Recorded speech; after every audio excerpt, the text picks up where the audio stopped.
सरकारी मुलाजमीन और पेंशनर्स के लिए ईद से पहले ईद का बड़ा तोहफा। अस्सलामुअलैकुम नादरीन, उम्मीद है आप खैरियत से होंगे। तो नादरीन ग्रामी, बजट 2024-25 के हवाले से सरकारी मुलाजमीन की तनख्वाहों और पेंशनर्स की पेंशन में इजाफे का कितना अमकान है। तो नादरीन ग्रामी, आज की इस वीडियो में हम आपको बजट 2024-25 के हवाले से तफसील से आगाह करेंगे। सो काइंडली आपने वीडियो को आखिर तक देखना है। तो नादरीन ग्रामी, बगैर आपका टाइम ज़ाया किए चलते हैं आज की इस अहम तरीन अपडेट की जानिब। तो नादरीन ग्रामी, बजट 2024-25 में सरकारी मुलाजमीन की तनख्वाहों और पेंशन में इजाफे का अमकान। अवाम को रिलीफ देने के लिए नई हुकूमत अप्रैल 2024 से तनख्वाहों और पेंशन में इजाफे का ऐलान कर सकती है। तो नादरीन ग्रामी, नई भर्ती होने वाले मुलाजमीन के लिए पेंशन का पुराना निज़ाम ख़त्म, कंट्रीब्यूटरी पेंशन सिस्टम मुतारफ़ कराया जाएगा। तो नादरीन ग्रामी, आगे आपको बताते हैं कि सरकारी मुलाजमीन की तनख्वाहों और पेंशन में कितना इजाफा होने जा रहा है। तो नादरीन ग्रामी, वफाकी हुकूमत की जानिब से आइंदा माली साल 2024-25 के वफाकी बजट में सरकारी मुलाजमीन की तनख्वाहों में एडहाक अलाउंस की मद में 10 से 15% तक, जबकि पेंशन में 5 से 10% समेत मेडिकल और कन्वेंस अलाउंसेस में इजाफे का अमकान है। तफसीलात के मुताबिक वजारत खजाना के रेगुलेशन विंग के ज़राए का कहना है कि आइंदा माली साल के बजट में सरकारी मुलाजमीन की तनख्वाहों और पेंशन में इजाफे से मुतल्लिक तजावीज़ तैयार की जा रही हैं, जो नई हुकूमत और मुंतखब होने वाले वज़ीर आज़म को पेश की जाएंगी और हतमी फैसला नौ मुंतखब वज़ीर आज़म शहबाज शरीफ करेंगे। तो नादरीन ग्रामी, आप जैसा कि आपको पता है कि नई हुकूमत आ चुकी है और वज़ीर आज़म शहबाज शरीफ हैं।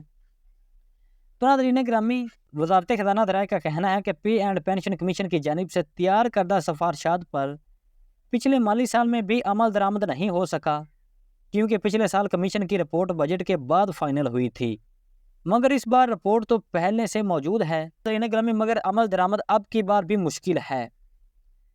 तफसीलात के मुताबिक कमीशन ने अपनी रिपोर्ट में तजवीज़ दी थी कि पेंशन का बिल चूँकि बहुत बढ़ चुका है और IMF समेत तमाम माली इदारों को भी इस पर तशवीश है, इसलिए कमीशन की तजवीज़ है कि नए भर्ती किए जाने वाले मुलाजमीन को पुराने पेंशन सिस्टम के तहत भर्ती ना किया जाए, बल्कि नए भर्ती होने वाले तमाम सरकारी मुलाजमीन के लिए कंट्रीब्यूटरी पेंशन सिस्टम या रज़ाकाराना पेंशन सिस्टम मुतारफ़ करवाया जाए और रिटायरमेंट की उम्र को 60 साल से बढ़ाकर 62 साल कर दी जाए।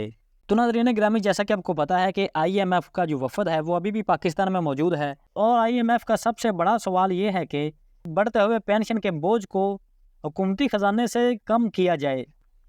तो इस हवाले से गवर्नमेंट ऑफ पाकिस्तान ने एक कमीशन तश्कील दिया है। तो नादरीन ग्रामी, ज़राए का कहना है कि रज़ाकाराना पेंशन सिस्टम खैबर पख्तूनख्वा के सरकारी मुलाजमीन के लिए भी मुतारफ़ करवाया गया है और अभी हाल ही में securities and exchange commission of Pakistan SCCP ने भी खैबर पख्तूनख्वा के सरकारी मुलाजमीन के लिए 4 VPS फंड स्कीमों की मंजूरी दे दी है। तो नादरीन ग्रामी, SCCP ने 2 शरई स्कीमों समेत 4 रज़ाकाराना पेंशन फंड स्कीमों के ट्रस्ट डेड्स पर NOC जारी कर दिए हैं।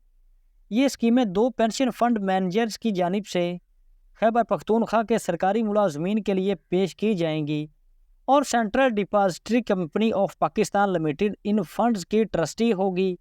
तो नादरीन ग्रामी, ऐसे तमाम बालग पाकिस्तानी जिनके पास कंप्यूटराइज्ड कौमी शनाख्ती कार्ड मौजूद हैं, वो भी इस रज़ाकाराना पेंशन सिस्टम से मुफीद हो सकते हैं। यानी कि ये जो नया पेंशन सिस्टम मुतारफ़ करवाने जा रही है, इसमें सरकारी मुलाजमीन के अलावा भी जो लोग जॉब नहीं करते या कोई भी मुलाजमत करते हैं या कोई भी अपना बिजनेस करते हैं, वो लोग भी जो बालग हैं और जिनके पास कंप्यूटराइज्ड पाकिस्तानी शनाख्ती कार्ड हैं, वो भी इस पेंशन सिस्टम में शामिल हो सकते हैं। तो नादरीन ग्रामी, तफसीलात के मुताबिक रज़ाकाराना पेंशन सिस्टम रूल्स 2005 के तहत कायम किए जाने वाले इस सिस्टम के तहत मुलाजमत याफ्ता और ज़ाती कारोबार करने वाले अफराद रिटायरमेंट के बाद बाकायदा आमदनी फराहम करने के लिए दौरान मुलाजमत रज़ाकाराना पेंशन फंड में हिस्सा डाल सकते हैं।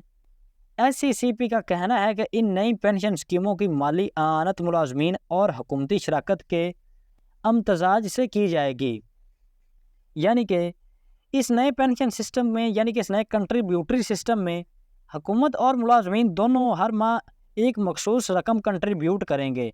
जितनी एक सरकारी मुलाजम इस फंड में रकम जमा करवाएगा, उतनी ही हुकूमत भी इस फंड में रकम जमा करवाएगी। اور یہ فنڈز SCCP سے لائسنس یافتہ اور خیبر پختونخوا حکومت کے ساتھ رجسٹرڈ پینشن فنڈ مینیجرز کے زیر اہتمام ہوں گے۔